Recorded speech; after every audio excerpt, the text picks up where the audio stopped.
Everyone knows economic crises destroy wealth.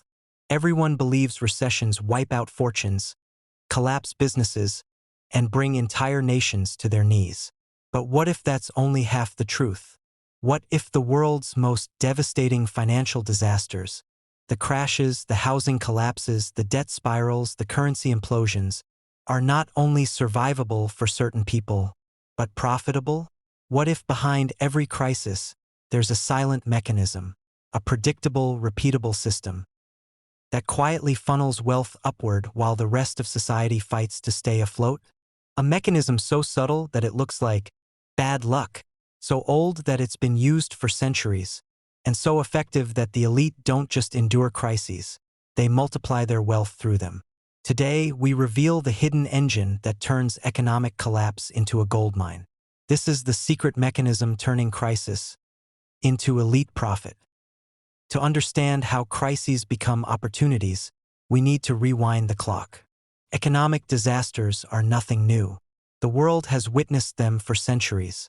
The tulip mania crash of 1637, the South Sea bubble in the 1700s, the Panic of 1873, the Great Depression, the Latin American debt crisis, the 1997 Asian financial crisis, the 2008 global meltdown, the 2020 pandemic crash, and currency collapses continuing today.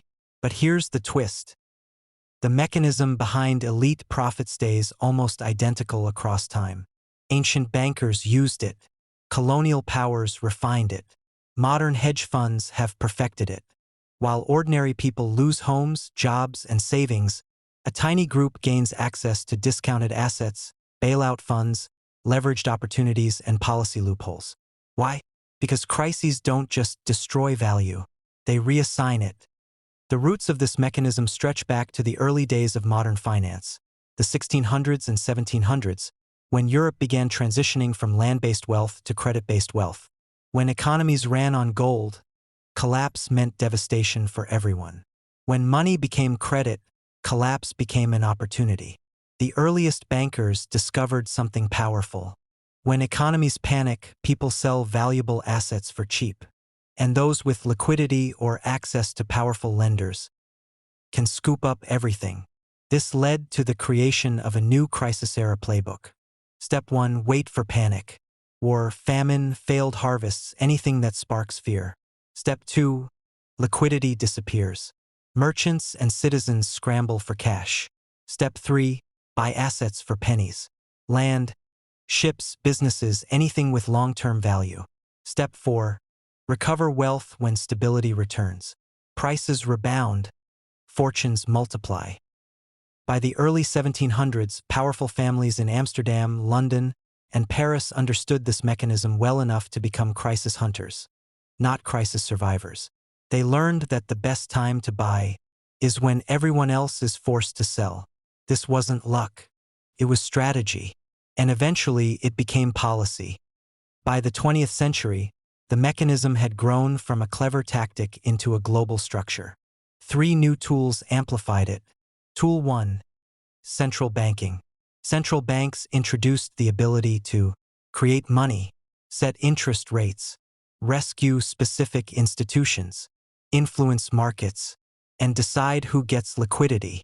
This changed everything. During crisis, regular citizens lose jobs and credit access. Elite institutions gain direct lines to emergency funds. The mechanism expanded. Control the flow of money during collapse, and you control the future winners.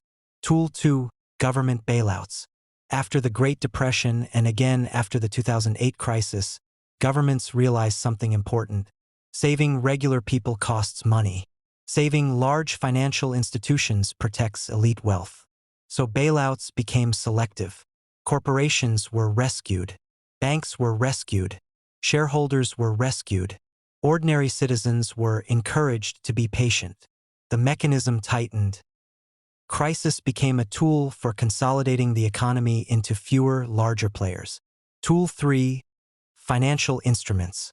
Hedge funds and global investors discovered ways to profit directly from crisis. Short selling, credit default swaps, distressed asset funds, currency speculation, leveraged buyouts. These tools didn't just survive crisis, they thrived in it. The mechanism became formalized, mathematical, predictable. Crisis equals opportunity. Always. By the late 20th century, something dangerous happened. Economic collapse wasn't just profitable for a few people. It became a business model. Entire industries developed around exploiting downturns. 1. Vulture funds. They wait for countries to default, buy debt for pennies, then demand full payment through international courts. 2. Distressed property funds. They buy homes from foreclosed families, then rent them back at higher rates. 3. Speculative short sellers. They bet against companies, industries, even entire countries, profiting when collapse happens. 4. Private equity firms. They purchase struggling companies, cut costs, sell assets, and profit from the rebound. 5. Currency speculators. They attack vulnerable currencies, causing crashes that allow them to buy cheap and sell high. The crisis mechanism became industrialized. It wasn't just elites reacting to collapse. They were positioning themselves to benefit the moment it began. Some even triggered or accelerated the collapse, because chaos created entry points.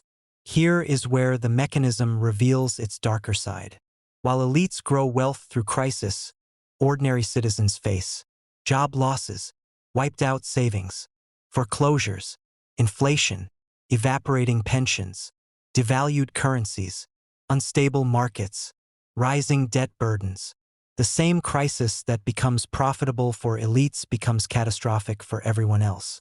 And then something twisted happens. After the pain settles, the public pays again. How? Through higher taxes, budget cuts, austerity, reduced social services, increased borrowing, currency dilution. Crises don't just transfer wealth upward. They transfer future obligations upward too. The rich buy assets during the collapse. The poor pay to rebuild after it. Governments have tried to fix this, but the truth is, every attempted fix reinforces the mechanism. Fix 1. Stimulus packages. Created to boost the economy, but asset holders receive the biggest gains. Fix 2. Lower interest rates. Helps borrowers but supercharges asset inflation for the wealthy. Fix 3. Quantitative easing. Pumps new money into financial markets, not household economies. Fix 4. Financial regulations. Tighten rules for small banks, letting large elites buy them. Fix 5. Global bailout coordination. Protects corporations, not families. Fix 6. Currency stabilization programs. Help foreign investors exit safely while locals face harsher conditions.